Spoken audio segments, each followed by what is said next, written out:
Welcome back, everybody, to the Nerdcore Live Show. It's still Sunday night, and you still know what that means. We have to talk about another show. We're here to discuss Daredevil Born Again season premiere. But first, let me tell you why this man is not a bad father. Okay? The man's a horrible father. He's not a horrible father. Was your father perfect, Brad? Oh, I don't know. He wasn't perfect, right? He was there, He made though. mistakes sometimes, right? He was there, though. He was there. He made mistakes sometimes, right? Yeah, leave me with Piccolo, who was Okay, real father. but he made mistakes sometimes, right? Yeah, but he didn't leave me. Okay, but guess what? All those times that he, yes, there were times that he didn't have to do that, but he still chose to fight and die. But, Yeah, because he didn't want to be a father. Yeah, and he didn't have to give Cell a Zenzubin, right? True. But you can never say this man didn't love his kids. Because he fought to make sure that his kids were able to keep living in the world. Okay? Yeah. He just didn't know how to show it in the right way. This man is not a bad father. He's not a bad father. He's also an example for his son to be a better father than him. He's such a bad example of a father to show his son how he should act. Yeah. Yeah, should he have left him, Piccolo? Probably not. But that kid ended up fine. He fucking learned the hard way. But, you know what, man? I'm tired of Goku being told he's a bad father. He's not a bad father. He's a horrible father. No, he's not. He's not a horrible dad. He's pretty bad. No. He's on the list of the worst fathers up there. No, I don't know, man. I think you need to just stop sipping haterade, and I think you need to start looking at it. I mean, it's pretty bad when Vegeta's a better father. All right, man. Okay. I'm not gonna disagree with you and say that Vegeta isn't a better father. He is. He is. But Goku's not a bad dad. Like, Vegeta literally starts the series out as the biggest fucking baddie, and he's still a better father than Goku. All right, man. Let's chill out there. Let's chill out. Brad, we just did our review of Invincible. Now we're gonna be discussing. Speaking of that, we don't have a banner for this. Yeah, what's it called? It just Daredevil Born Again season 1 premiere. It's okay. I got you, Brad. I got you. You sure? Okay. I got it. Let me just put the. I just remembered. Yeah. Because I don't want to delete the Invincible one. No. You're good. I need to make one for this one. Either way. But Brad, look at us, man. Whoever thought we would finally be discussing the Daredevil show again, right? I would have never thought Disney would, bring back Do it? Daredevil. I never thought. Because how long has Daredevil been gone? Not the She-Hulk, but from Netflix. Like, when did that end? 2018, 2019? Yeah, because we reviewed that. Yeah, we reviewed all of it. We reviewed Luke Cage, Jessica Jones, even Iron Fist. I don't like Iron Fist. I'm sorry. Yeah. If they don't bring back Iron Fist, I'm okay with it. They are going to. Okay. It's just not going to be the same guy. Okay. Well, maybe it'll be They probably are, yeah. All right, I got it here. But Brad, I never thought we would get to this point again. And, Especially with the same actors. Exactly. Like... Charlie Cox is back. Charlie Cox is back. Deborah Ann Wolf is back. The guy who plays fucking Foggy's back. Yeah. You got fucking, what's it called? John Bernthal back. Whoa. He's in this show, bro. We've seen pictures of John Bernthal, yes. Yeah. These first 2 episodes, there is no John Bernthal. No, John Bernthal, but yeah. But with that said, this is my most anticipated show of the year. This is what I've been waiting for a while. I was on board with the Save Daredevil movement, and we did save Daredevil because Daredevil's back. And I've got thoughts. Well, and yeah, so I mean, yeah, we got thoughts. I can't. I'll wait. Yeah, that's fucking good. Sorry. I mean, I got food waiting for me. Okay. All right. I'm doing well. Raul's doing well. Let's talk about Daredevil. Yeah, I already did the episode of Invincible, so I already talked. But yeah, but just this man isn't a bad father. If you think he's a bad father, I need you to look at your parents and remember that they weren't perfect. So much better. I don't know what happened in this conversation. Goku is a shit father. He's not horrible, Brad. It's been known. Oh man, that man would rather spend life dead on Snake Way than spend time with his kids. It's okay, man. That man was on Snake Way for like 2 years, bro.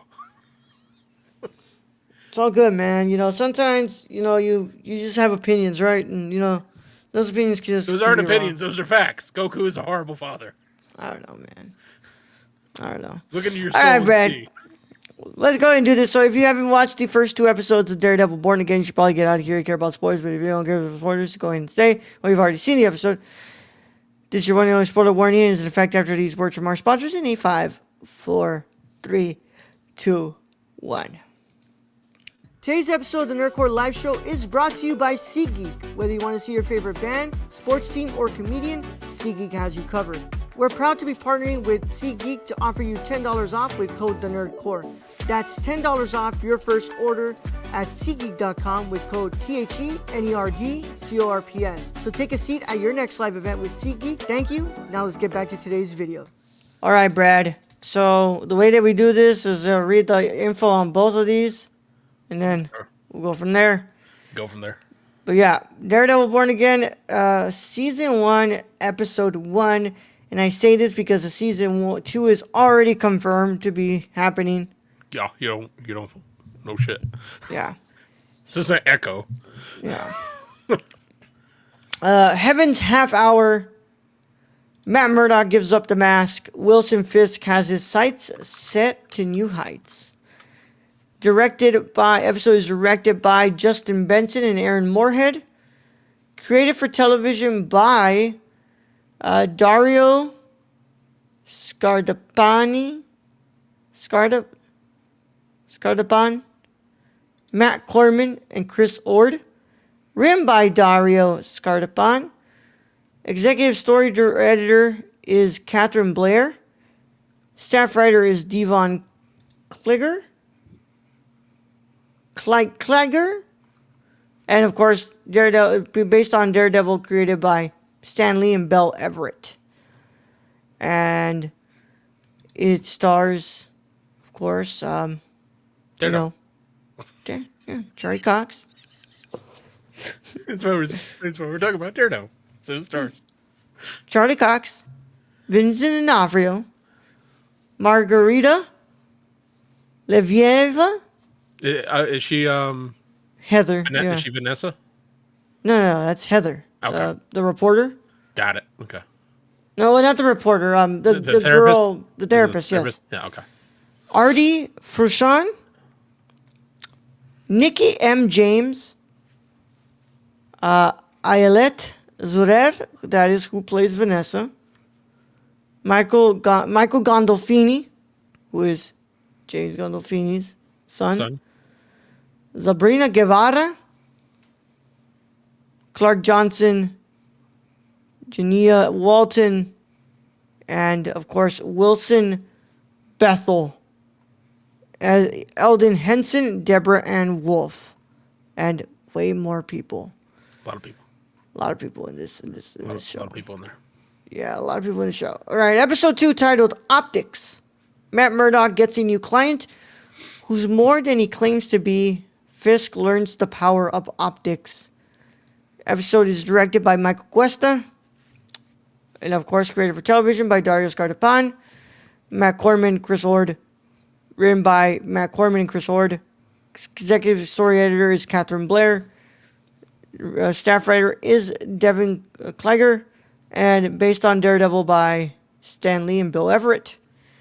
Episode also stars Charlie Cox, Vincent D'Onofrio, Margarita Leveva, Artie Frushan, Nikki M. James, Elite Zerer, Michael Gandolfini, Sabrina Guevara, Clark Johnson, Jania Walton, and Hunter Duhan, and more people.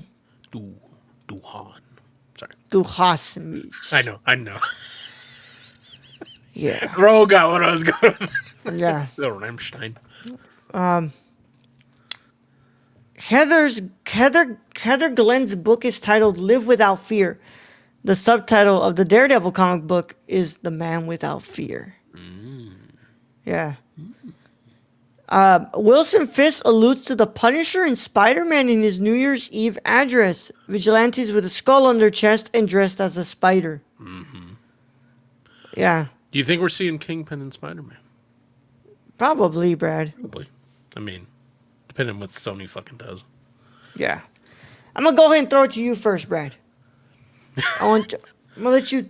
I say that like if I'm about to just shit all over this show. No, but I'm not. I promise I'm not. Brad, what are your initial thoughts on these first 2 episodes of Daredevil Born Again? First off, how many episodes in total do we have for this? Remember, 9. this we have 9. Yeah, this show was supposed to be like 15 episodes, and then they completely scrapped it. They reworked it and reshot everything. Yeah, I remember that. Yeah. And that's why it took so long for it to fucking come out. Okay. Yeah. With 9 episodes, so I thought it would, I'm not going to say it's the greatest thing ever from Marvel, that it's perfect, any of that. I think it's good. I think it's a good start. But at the same time, like a lot of the settings, a lot of this, to go 2 episodes, I think it's a little slow. You only have 9 episodes in the season. But, I think it's good. The death of Foggy was kind of surprising because it was within the first 5 minutes. Yeah. I just got to bring this up. On Screen Rant, they posted an article, and it asks, was Foggy Nelson's death in Daredevil Born Again the right choice? And there's one comment to this article, and all it says is no. And that's probably what a lot of people are feeling. I just thought it was hilarious. But I mean, it's good to see the old crew back in this because that's what we loved, from Daredevil on Netflix. And, in the very first parts of this episode, we kind of get the Daredevil from Netflix. It's very bloody. There's a fight in a stairwell instead of a hallway. And then you see Bullseye just end up with his face into the road. Yep. Which also kind of surprising because that kind of came out of nowhere. And I'm like, okay, this is starting good. And then, we have the whole thing where Daredevil winds down his daredeviling. He doesn't want to do anymore after Foggy's death. And we basically get what I would amount to Law and Order episodes. Because a lot of the settings look like Law and Order. Yeah. So... Okay. Collect my thoughts here, though. Okay. So anybody who knows me knows how much I've been waiting for this episode, for this show. They know how much I love this character, and they know how much, this character means to me. And one of the first things I said was, I don't need this to copy Netflix's Daredevil. No. And I don't think it would. I don't think Disney... Well, I don't know. Maybe they would. I mean, they were cursing in the show. They said that they dropped the F word in the show. Yeah. And it's like... It's just the things that you can... The things that I'm saying that, like, work for it is that, you bring the feeling of the show. The if you want to bring the look, yeah. Sure. Which the opening scene or the opening title screen, I mean, it's very similar to the. I mean, and here's the thing: is like to me, I really like these episodes. I'm gonna go ahead and get that out of the way. I really like these episodes, and anybody who brings up the fact that they feel slow, did y'all not watch Daredevil? Because that show was a fucking slow burner. But what I'm saying is, with only 9 episodes in the season, yeah, you can't be that slow. Which I can see where you're coming from with that. Yeah. But the overall visual look of this show, to me, is very unappealing. it looks like a Disney's. It looks like Disney wanting to make Netflix Daredevil. Yeah, kind of. Yeah. And it kind of looks like Law and Order to me. yes, which, to be honest, Netflix Daredevil had a very rough look. It was very gritty and it was dark. And to me, that just really amplified the feeling and the atmosphere of that show. And I just don't feel that right now in this show. Because it just doesn't look like appealing to me. Do you think part of that might be because the Kingpin we're getting, the Wilson Fisk we're getting, is not the Kingpin of before, of a man who could literally pick up a person and throw them through a building. We're getting one who's trying to calm it down, who just got shot in the face by Echo, which they bring up, which I'm surprised they actually brought up that show. Yeah. And it's a Wilson Fisk that we're just waiting for him to turn. There's parts of him we know that's still Kingpin. But he's trying to put on an act, and we know that's not going to end up well. And also, to be fair, I think his wife is now, and I don't remember in the Netflix Vanessa being so hands-on in the criminal underworld. I don't remember that. Brad, I don't remember shit about that. So I was just as surprised as you are. That Vanessa is like running the show. Yeah. But I'll say this. I do like the approach of you like saying like, okay, Daredevil has put the mask away because of what happened to Foggy. And, all of this is like really like been this, kind of slowly trying to get him back in there. Even though like he shouldn't, but it's like the city needs him. Like the city needs him. And I don't mind the Law and Order approach because what we're gonna forget is that like Matt's a fucking lawyer, and one of the things that was like apparently what was wrong with the original version of this show was that like they centered too much around Matt being the lawyer, and I'm like, huh? Good. That's part of what Daredevil is. He's a lawyer. Honestly, the best part of the Netflix series to me was the trial of the Punisher. Yeah. With him as the lawyer. That was one of the best parts of that whole series. Yeah.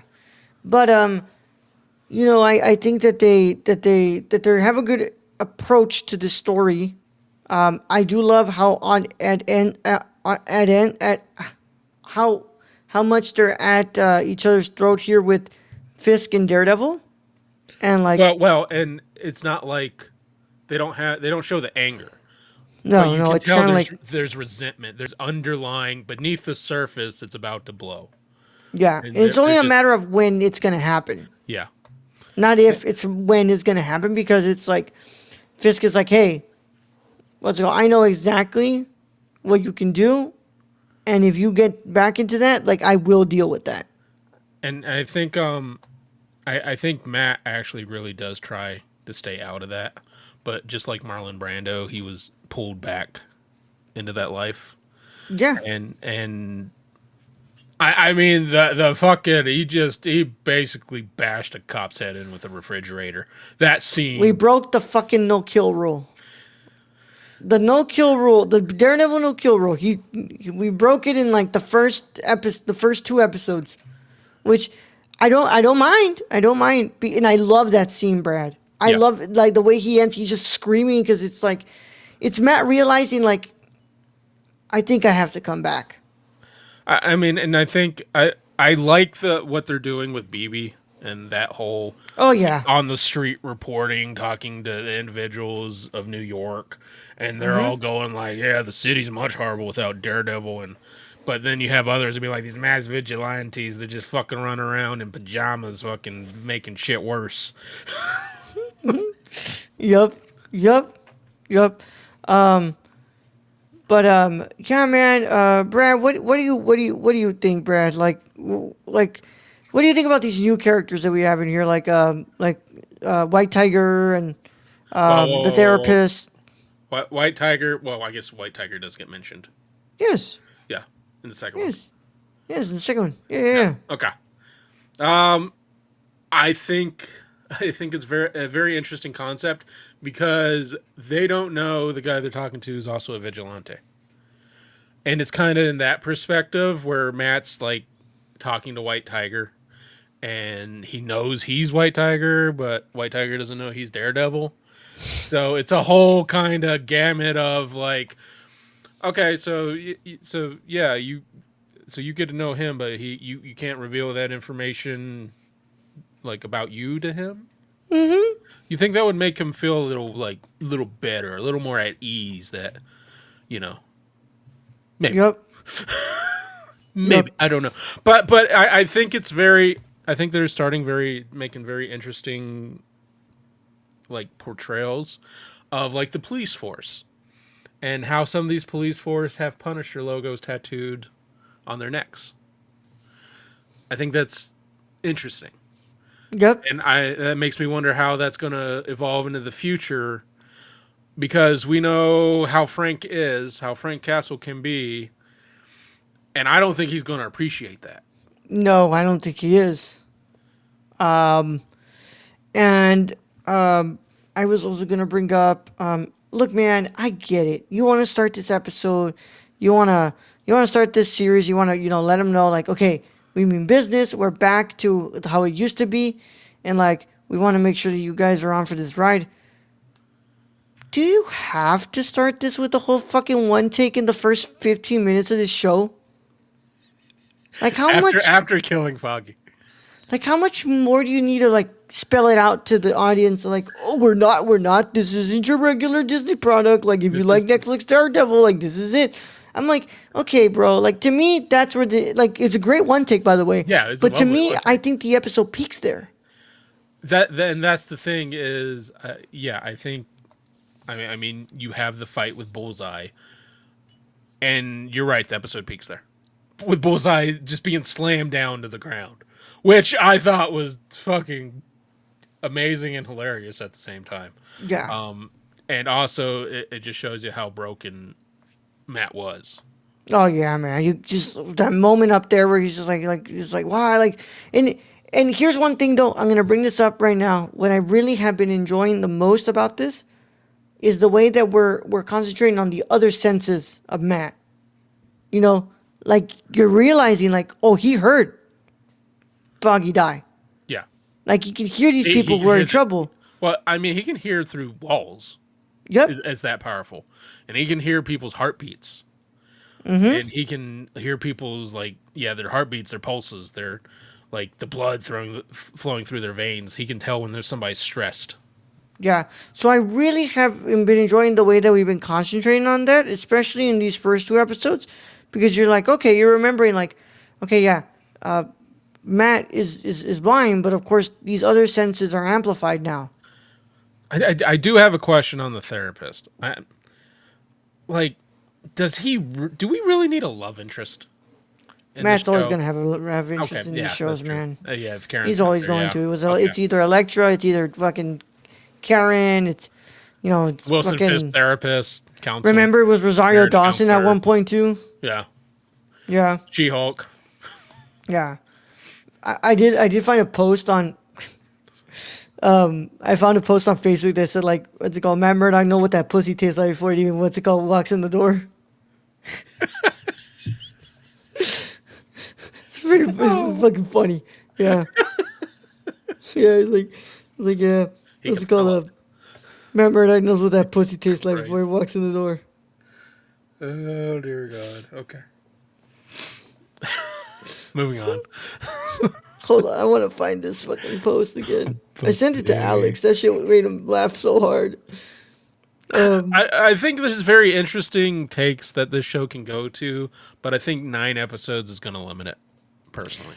Yeah, but I will give him, I'll say thank you for at least making him more than 6. Yeah, or 5, or whatever the hell Echo was. Daredevil knows what that pussy tastes like before she walks in the room. Let me explain. Matt knew Karen was lying about not wanting her to bust it open for him. Matt can hear the heartbeat and smell her getting wet. Matt could taste and smell the copper in the air from nurse's reopened wound. So he be tasting every woman in the room. Matt could smell a guy with cheap cologne in the lobby while he was on the 4th floor.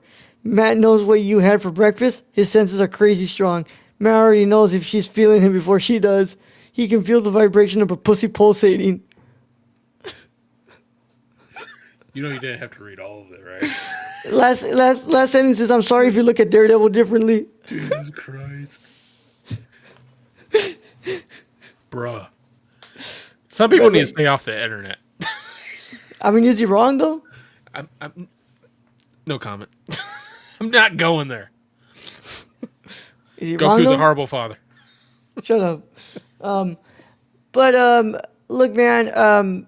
I also really like the scene in the fucking subway. Like, we're really gonna concentrate on this show on how corrupt the fucking police are now. Yeah. Yeah. Which and it's only gonna get worse under Fisk. Yeah. Which I mean that should have always been a given because I mean in a lot of these, I mean you think about it, we had corrupt police throughout most of the Marvel universe. Yeah. And I also wanted to bring up, the fact that like we're gonna call a spade a spade. He pushed him, Brad. That cop, he was doing something wrong. That cop was doing something wrong. But which scene are we? We're talking about Zavat. What's called the guy who I can't remember his name, Brad. No. Which scene? Like, there's multiple scenes where cops are doing wrong shit. Are we? No, I'm talking about the main conflict here. Are we? Okay, in the subway. About White Tiger, yeah. Okay. Like, yes, that cop was doing wrong. He was beating on that guy for no goddamn reason. Yeah. But he did kill him, Brad. I mean, accidentally. Accidentally, the dude Brad, tripped. He tripped. He tripped over him in the fight. Yeah. But it also kind of shows you, like, Matt's kind of like, Matt, This kind of proves why you don't fight in a subway. Because the big fucking train. Yeah. But he did kind of kill the cop, Brad. Oh, he was fighting them, yes. And one tripped over him, but at the same time, he was defending the other guy. He was. Which to me, I don't think there's any innocence really in this. White Tiger took it upon himself to try to right a wrong, and then, what happened was an accident. Also, it was very sad to find out that the actor, he passed away from cancer, Brad. Which one? The guy who plays White Tiger. Oh, wow. I did not know that. Yeah, the episode is dedicated to him. He passed away. I think this is his last role. Wow. Yeah, he passed away. He's also the guy who voices Raul Menendez in Black Ops 2. Okay. Yeah. But, look, guys, I really like these episodes. And I'm very optimistic about this show. But I don't want to see a carbon copy or Disney trying to copy Netflix's Marvel. I mean, but it's going to be... Here's the thing, though. Is everyone has always asked for Disney to continue Netflix's Daredevil. Yes, but it's just like, to me, it's just... I think that you can continue on with the themes of Netflix's Daredevil.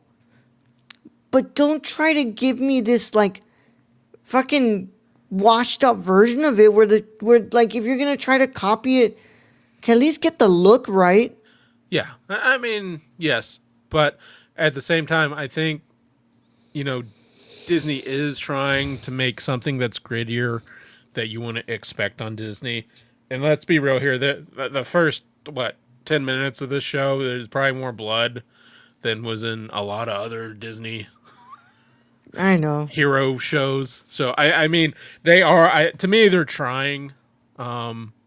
Is it perfect? No.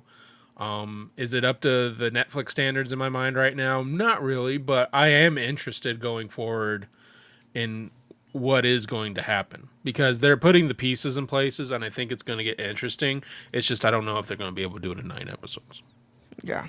Well, we know they have a second season, so they aren't going to be able to do it in 9 episodes. But I think what they're going to put out here is probably going to be the foundation for the future seasons. which should be all right. Yeah. And I do love that, you're also small.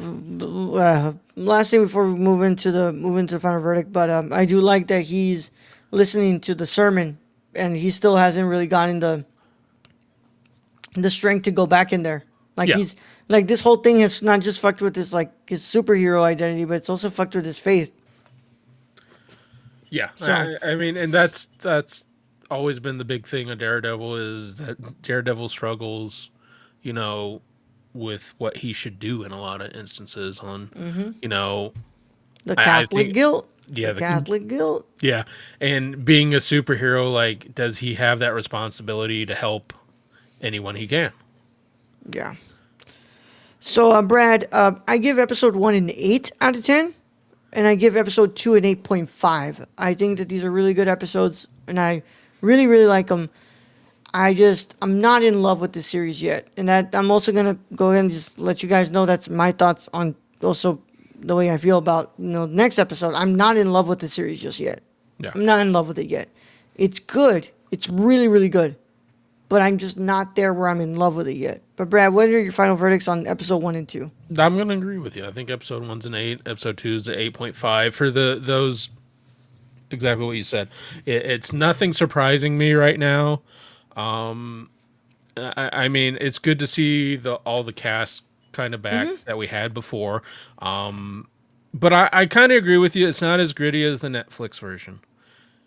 But I don't think we can expect that from a full Disney production. I mean, I think what Disney is allowing in this is beyond what Disney has allowed in other. I think the closest comes when we have that Captain America moment where he cuts the dude's head off with Captain America's shield. I think that's the closest that Disney has come to that.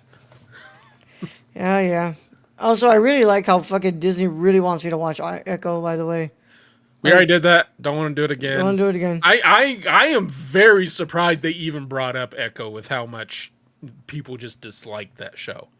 And Fisk brings up being shot in the face. Yeah. But it does explain a lot of like what we see from Fisk, which I don't know if we brought that up. Is Fisk, his diet looks like very bland food. Like it looks like fish and veggies. I mean, he's lost a lot of weight. He's he talks a little different, I would say, maybe a little slower. He seems a little slower after. It looks like he's actually gotten scared. Yeah. Because he got close to dying, Brad. Yeah, and so I think in that respect he's scared, which I think is affecting his relationship with his wife. Because now his wife seems to be the one who's taken control and has done better than him. She's the true kingpin. Yeah. So we'll see how this works, man. But we'll see how it'll continue on with the next episodes. But so far, a good start. I'm just not in love with it yet. Yeah. No, I'm excited moving forward on what we see. I'm excited to see more of these characters. And I think it's going to be interesting. I think it's going to be interesting what we get in the next 1, 2, 3, 4, 5, 6, 7 episodes. All right, man. With that said, let's go ahead and get him out of here, Brad. I'm sorry. I'm sorry. That concludes our review of Daredevil Born Again. Look, guys, you guys know where to follow us. I'm not going to drag it out anymore because we have to really get out of here. I got to go to bed. I got to eat and go out to bed. So we'll catch you guys later. Brad, send him out of here. All right, we're holding a host as always. Thank to all those who join us in future chats. Thank to our listeners out there, our Patreon supporters. We appreciate each and every one of you. And to end this episode, all I got to say is be careful falling from buildings at that height. Young Goat out.